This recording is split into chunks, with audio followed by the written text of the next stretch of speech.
This is GML reporting live from North School. Welcome to GML. Good morning, Londonderry. I'm Zach. And my name is Davianne. We have McKenna with Disneyland versus Disney World. Then we have Griffin with polar bears. Sean with Jupiter. Kenzie with smallmouth bass. Davianne with Misty Copeland. And finally, Zach with the history of soccer. Now McKenna with Disneyland versus Disney World. Have you ever wondered if you should go to Disneyland or Disney World? Here's some facts about both places. Disney World was made by Walt Disney and Roy Disney. Disney World's parks are Hollywood Studios, which has Rock and Roller Coaster and many other rides. Next is Magic Kingdom, has Haunted Mansion, Thunder Mountain, and more. In Animal Kingdom, there's Mount Everest and a lot of other rides. Then there's Test Track and Epcot and more. According to Walt Disney Resort Facts for Kids, there's 62,000 employees. That's crazy. There are a lot of yummy treats. There's from popcorn to ice cream sandwiches. Where all of these fun rides and yummy treats are, they're in Orlando, Florida, at the Disney World parks. Disneyland was created by Walt Disney. Disneyland was Walt Disney's original creation. Some of the rides are Matterhorn's bobsled, Storybook Land Canal Boat, and Roger Rabbit's cartoon spin, and many more. Even though Disneyland has no parks and all the rides are just in one place, it's just as fun as Disney World.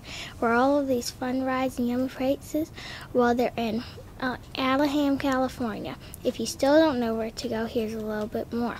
If you're looking to go to a place closer to where you live near Florida, go to Disney World. Or if you live near California, you should go to Disneyland.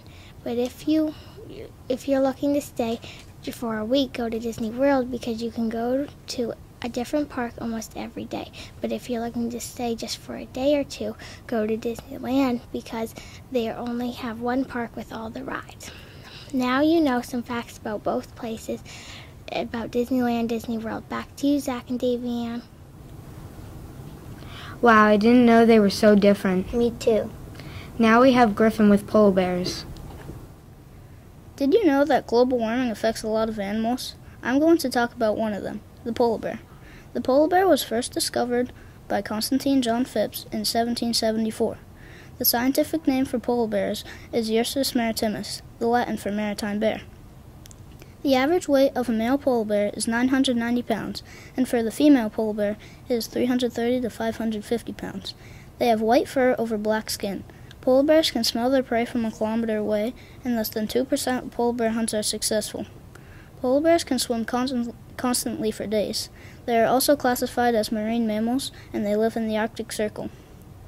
The Arctic is warming twice as fast as the global average, causing the ice that polar bears depend on to melt. Loss of sea ice also threatens the polar bear's prey, seals, which need the ice to raise their young.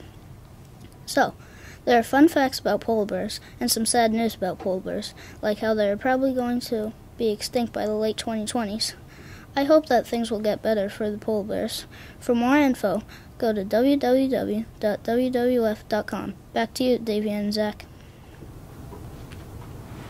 Wow, polar bears are so cool. Let's hope you don't get stuck in a blizzard with one. Next up is Sean with Jupiter. Jupiter is the most interesting planet. Did you know that it's the oldest planet in our solar system? It has the biggest hurricane ever known. Last, it plays an important role in our solar system. Jupiter is the oldest planet in our solar system. It was created 1 million years after the solar system was, to be exact. That may seem like a lot, but the solar system was formed over 4 billion years ago. If the history of the solar system was squished into 1 year, Jupiter would have been created in the first 2 hours. There is a storm on Jupiter commonly known as the Great Red Spot. It's been around for over 187 years. It has winds up to 500 miles per hour. If it was on Earth, it would be touching the International Space Station. That's how tall it is. It goes about 217 miles deep into Jupiter. This may be hard to believe, but Jupiter played an important role in our solar system by creating Earth. It began to speed towards the center of our solar system. Then Saturn formed and pulled it back. As a result, Earth was small and Jupiter sucked all the minerals and chemicals out of its atmosphere. Jupiter is so cool. It's the oldest planet. It has the biggest hurricane ever known. Last, it played an important role in our solar system. I hope you learned a lot about Jupiter. Back to you, Davy Ann and Zach. Wow, I didn't know Jupiter could have so many storms on it. That story was out of this world. Now we have Kenzie with smallmouth bass. Thanks, Davian. Do you ever go fishing for a smallmouth bass and not know how to identify one? If you have, then you've come to the right place. That's because I'm here to teach you about the smallmouth bass and what it looks like, how to catch it, and where you can find them. A smallmouth bass has 14 to 18 rows of scales on the cheek. They are brownish-green in color, fading into a yellow underside. The sides of this fish have brown horizontal lines. They weigh about 6 pounds, and they are normally 12 to 16 inches long. Want to catch one? Here's how. First, you go to a rocky pond or lake. Some good bait for catching these fish are crayfish, smaller fish, night crawlers, minnows, hellgrammites, and leeches. Or you can use lures like swim baits or rubber worms. Smallmouth bass live in shallow rocky areas of lakes, in flowing pools of rivers, and in creeks. They can also be found under fallen trees by the shores of ponds. Fun fact, one of the best-known lakes for smallmouth bass is Dale Hollow Reservoir. Thank you for tuning in for these awesome facts about the smallmouth bass. Go to scholastic.com for more information.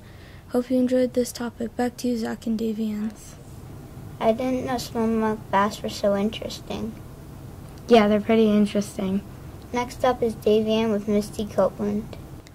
Have you ever heard of the famous dancer Misty Copeland? If not, don't worry. I'll be telling you about who she is, what and why is she famous, and when and where did she dance. Misty was born on September 10th, 1982. She started to take ballet lessons when she was 13. Misty Copeland was a very good dancer. Her mother wanted her to stay home, but her dance teacher wanted her to go to a ballet school far away. Imagine if you were in that situation. What would you pick? Misty didn't get to choose. Her mother wanted her to stay home, and she did. She is famous because she is an amazing dancer, and she worked really hard to achieve her dream. Misty was a little more muscular than other dancers. She achieved her dream as a principal dancer in June 2015. Misty also danced in Swan Lake. Misty wanted to dance at the American Ballet in New York City. She decided to do a summer program instead. Misty moved to New York City in 2000 to join the ABT. ABT stands for American Ballet Theater. The ABT made Misty a soloist in 2007. Now you know about Misty Copeland. For more information, go to www.mistycopeland.com. I think Misty is an amazing dancer. I hope you ask your parents to try dance, and maybe someday you'll be as good as Misty Copeland. Back to you, Zach. Wow, she must be a pretty good dancer. Yeah, she's pretty good. Finally, we have Zach with the history of soccer. There is a long history of how soccer was made and how it is today. Soccer started in 2500 BC and played by Europeans, Greeks, Egyptians, and Chinese. Soccer was called sushu, means kicking the ball. Soccer was first played in 2500 BC. Soccer is played worldwide. Now soccer is called FIFA, International Federation of Association Football. The World Cup is the biggest game in soccer. The first FIFA game was played in Uruguay. Field players end up running anywhere from 5 to 10 miles during the match. The biggest recorded loss in soccer was 140-0, and all the own goals scored were imported. Ricardo Oliveira from Uruguay has the fastest recorded goals scored in soccer history. He was able to find the net in just 2.8 seconds into a match in 1998. There's a long history of how soccer was made and how it is now. Soccer started in 2500 BC and played by Europeans, Greeks, Egyptians, and Chinese. I personally love soccer. I hope you think soccer is cool. Not.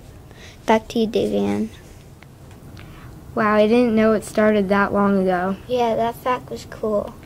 That's all for today, folks. Thanks for watching GML. This is WRAF reporting live from North School.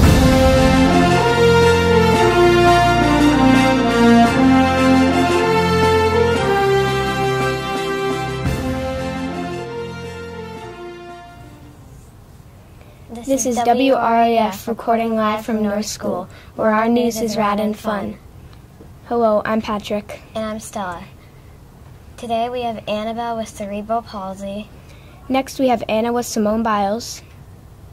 then Blake with earthquakes, Ben will tell us about black holes. Patrick with Iditarod history. Stella with Pugs vs. Dalmatians. First up, we have Annabelle with cerebral palsy. Did you know that in the UK, and every 400 children, at least one of them has cerebral palsy? Cerebral palsy is a disease. It is rare to get cerebral palsy, and you can only get it when you are born.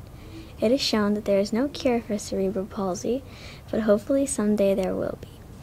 Some people also have theories on how you might get cerebral palsy, but no one knows for sure. Cerebral palsy is a disease with some different side effects. Some of them include stiff muscles, where you might need a wheelchair, and not being able to talk. I learned about a girl who had to use a computer to speak. There is more than just one type of cerebral palsy. The most common type is spastic cerebral palsy. Cerebral palsy is also known as CP. It is called that because the part of the brain that is being damaged is called the cerebrum.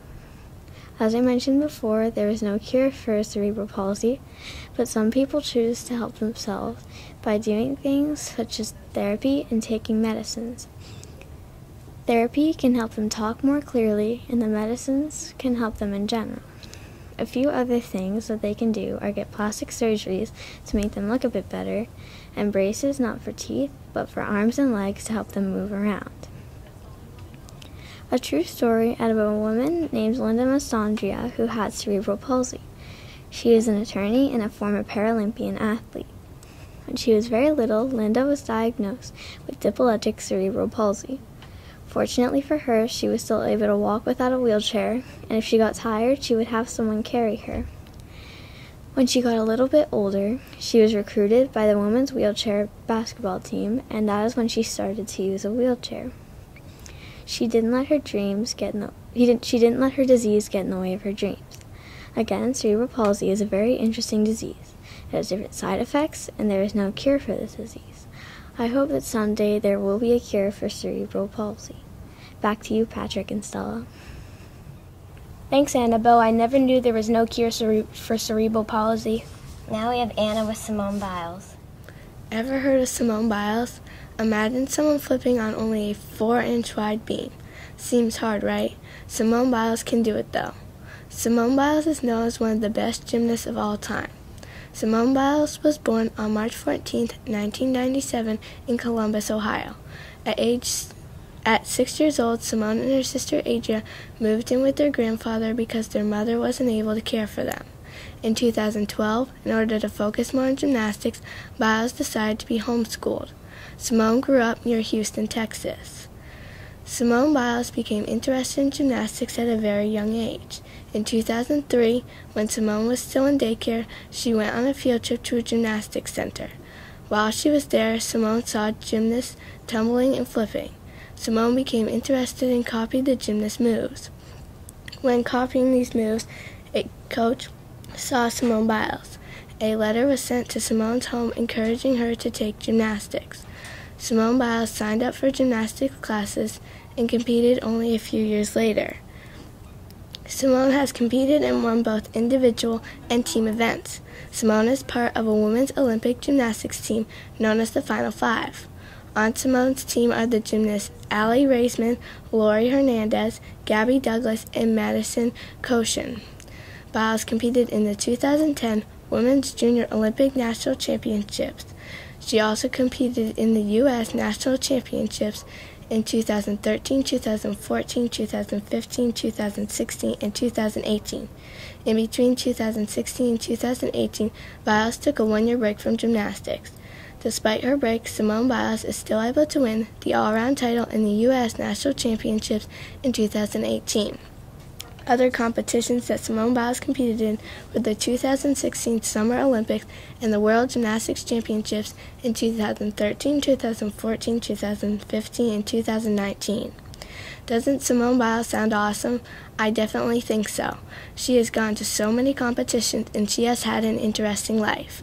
And guess what? Simone Biles is even a top American gymnast. I hope you learned something new about this gymnast. Back to you, Patrick and Stella. Thanks, Anna. I never knew Simone Biles was a top American gymnast. Next up, we have Blake with earthquakes. Thank you, Stella and Patrick. Do you know how an earthquake happens? An earthquake is caused by a sudden movement of rock, called a fault. Faults are cracks in the Earth's crust where rocks have slid past each other. When the rocks slide past each other, it releases energy in waves. The waves radiate outward from the fault in all directions in the form of seismic waves, like ripples on a pond. The seismic waves shake the earth as they move through it, and when the waves reach the Earth's surface, they shake the ground and anything on it, like houses and us. Most earthquakes in the USA occur in California and Alaska. In Southern California, earthquakes happen many times during a year, but most of them are so small because they are not felt because they are so small. According to National Geographic, earthquakes strike somewhere in the world every year. If you feel an earthquake happening, make sure you stay away from windows, hanging objects, and furniture that can fall on you.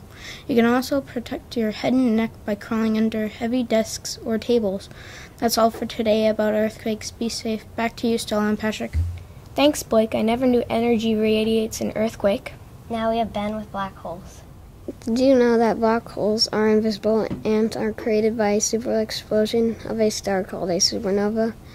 You cannot see a black hole because the gravity pull is so strong that not even light can get out. Black holes have the strongest gravity in the universe, so they can rip apart stars, which releases energy. The Earth is 26,000 light years away from a black hole, so there is no danger of the Earth being sucked in, but according to NASA, it is possible that a black hole could have formed our Milky Way. The Milky Way contains a few 100 million black holes. A black hole is bigger than 10 times the mass of the Sun and can weigh millions or billions times the weight of the Sun.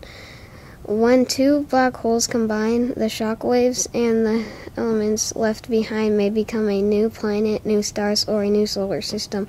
What came first, our galaxy or black holes? No one knows, but black holes are interesting. Back to you, Patrick and Stella. Thank you, Ben. I never knew supernova makes a black hole. Next up, we have Patrick with the Iditarod history. Thank you, Stella. Imagine yourself on a sled pulled by a team of dogs through the wild. The Iditarod is a dog sled race held in Alaska. The Iditarod starts in Anchorage and ends in Nome. The Iditarod started in 1925. In 1925, the children of Nome were getting sick with diphtheria. The medicine was all the way down in Anchorage. The train with the medicine was stuck in a blizzard and they could not fly. The only way to get the medicine was by dog sled. Leonhard Seppala and his lead dog Togo had the longest leg in the relay to Anchorage. They ran 170 miles in just 3 days with temperatures around negative 30 degrees. On the trip back across the Sound, Seppala and his team got stranded on an ice floe. Seppala tied a lead to Togo, his only hope, and tossed him across 5 feet of water. Togo tried to pull the floe ashore, but the lead snapped. Togo grabbed the lead from the water and put it on his shoulder like a harness and pulled his team ashore. On February 3, 1925, the medicine arrived in Nome. The town was saved. The Iditarod Trail rotates from the southern trail to the northern trail every other year. This year, Dallas Savy finished first with a total race time of 7 days, 14 hours, 8 minutes, and 57 seconds, with Aaron Burmeister close behind with 7 days, 17 hours, 23 minutes, and 5 seconds. Did you know there is a junior Iditarod? Morgan Martyrs won first place with an average speed of 5.23 miles per hour, with Crystal Hansen in second with a speed of 5.15 miles per hour. If If you want more information like videos or race standings, go to Iditarod.com. I hope you like learning about the Iditarod. Maybe you can enter for the junior Iditarod or wait until you're older. Back to you, Stella. Thanks, Patrick. I never knew Leonhard Seppala threw his dog across 5 feet of water. Finally, we have Stella with Pugs vs. Dalmatians. Thank you, Patrick. Hello. There are so many cute and interesting dogs in the world. What is your favorite dog? Imagine being with your favorite dog. Today I will be comparing Pugs to Dalmatians. Pugs and Dalmatians are not alike. They are very different. First, a pug has a wrinkly face and a curled tail. Also, a pug has a muscular body and a large head with big eyes. As to a Dalmatian has black spots and have long tails and are usually bigger than pugs. But they both have one thing in common. They are both cute. Did you know pugs originally came from China, England, Ireland, and Scotland? Pugs became popular in England. One place you can get Dalmatians is from Croatia. Also, Dalmatians come from many other places too, but you can also get pugs and Dalmatians from breeders and animal shelters. People should get a pug or a Dalmatian, or maybe both. People should get a pug if they like smaller dogs, or if they want different coats, like fawn, apricot, silver, or black. Also, a pug is very active and loves to be outside and to run around. If people want a Dalmatian, then they want a spotted dog and a bigger dog. A Dalmatian is very cuddly and would make a great family pet. Pugs and Dalmatians are both very, very cute and different. I hope you learned what they look like, where you can get them, and why you can get them. I would pick a pug. I hope you can get a pug or a Dalmatian, or maybe both. Back to you, Patrick. Thanks, Stella. I never knew Pugs and Dalmatians were so different. Thanks for watching WRAF. Have a great day.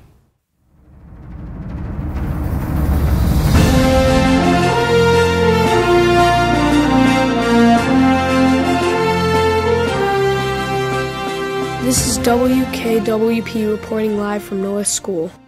This is WKWP where Reno is poppin'. I'm Jayla. And I'm Charlie. First we have Jayla on energy drinks. Then we have Charlie on unintended inventions. Then we have Sophie on Lake Winnipesaukee. Then it's Lincoln on tsunamis.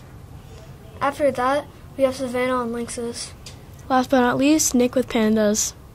Now let's power up for Jayla's topic about energy drinks. Thank you, Charlie. The first sip of an energy drink seeping down your throat is always refreshing. But have you ever wondered what's in the refreshing liquid? Yes, it may be addicting, but think about what you might be addicted to.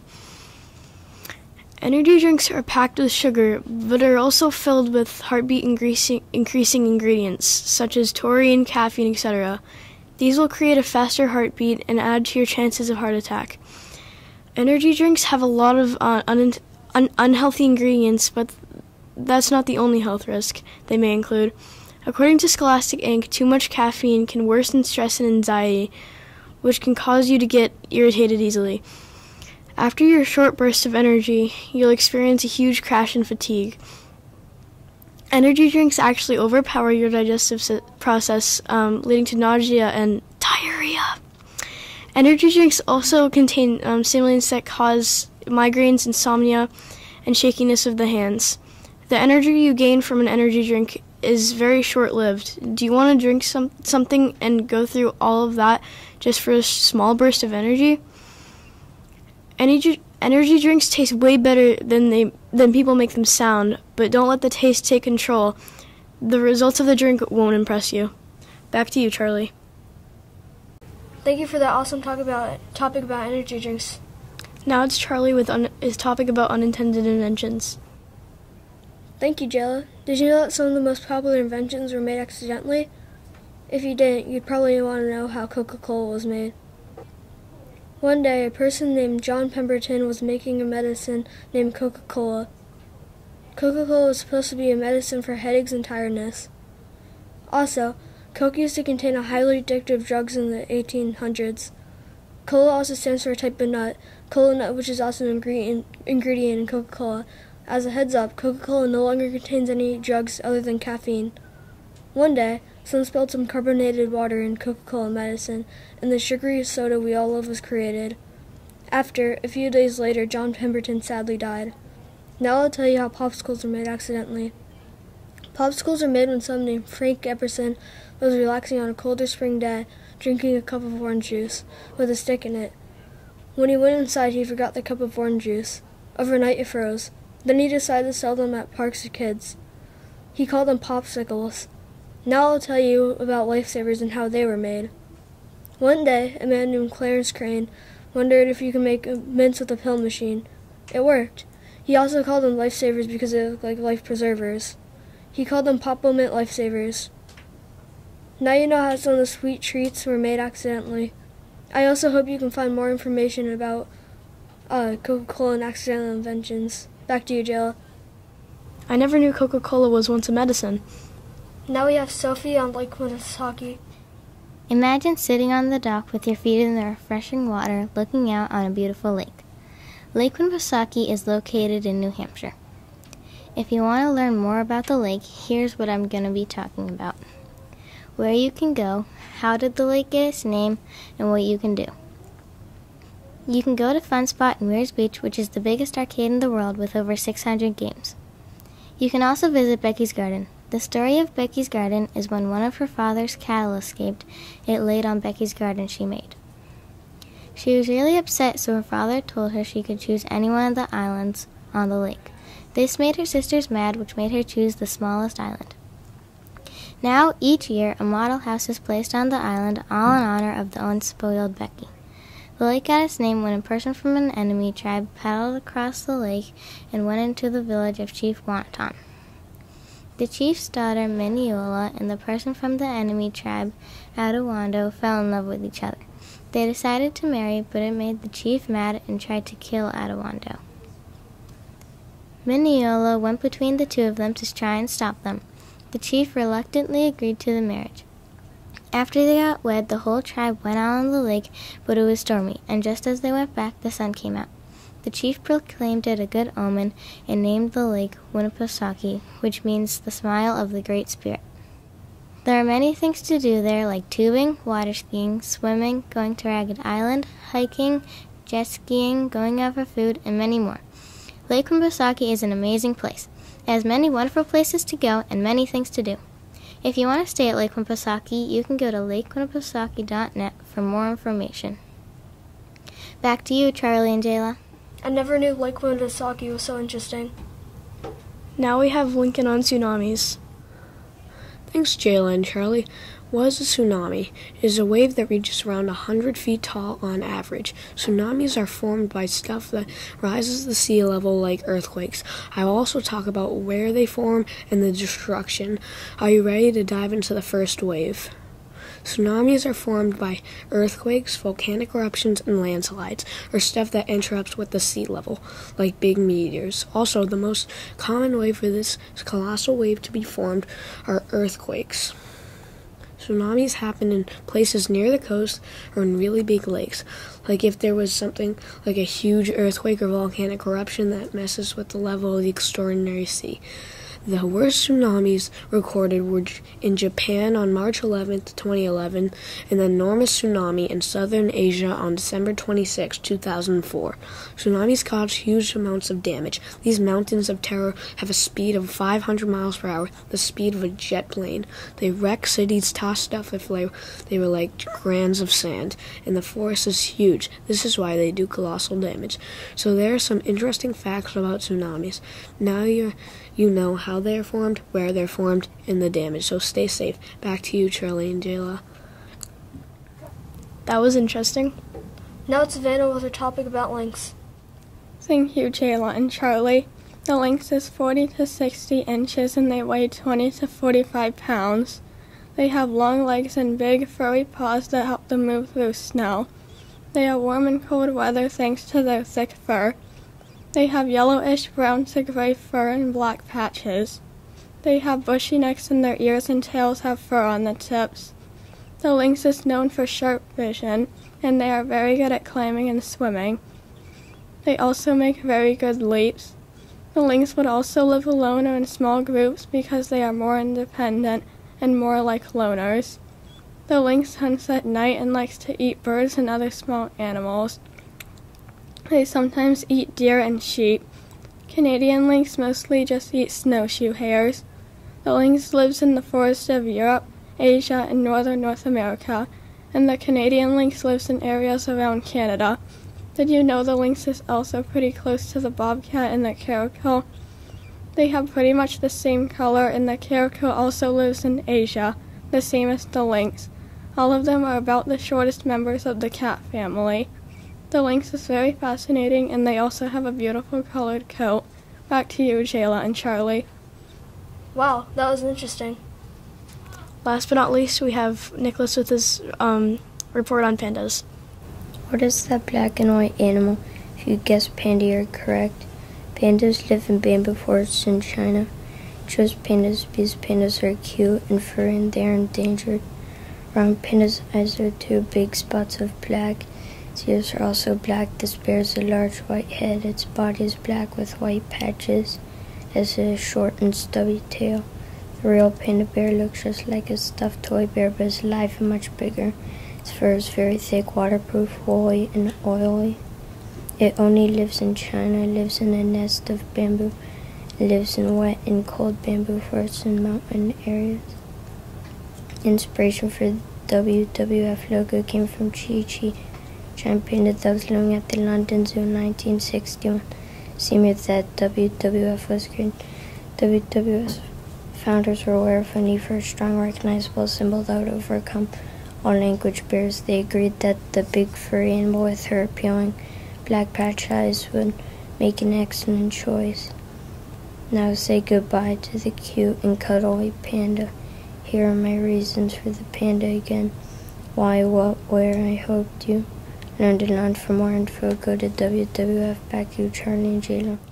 Pandas are very cute. This is WKWP signing off.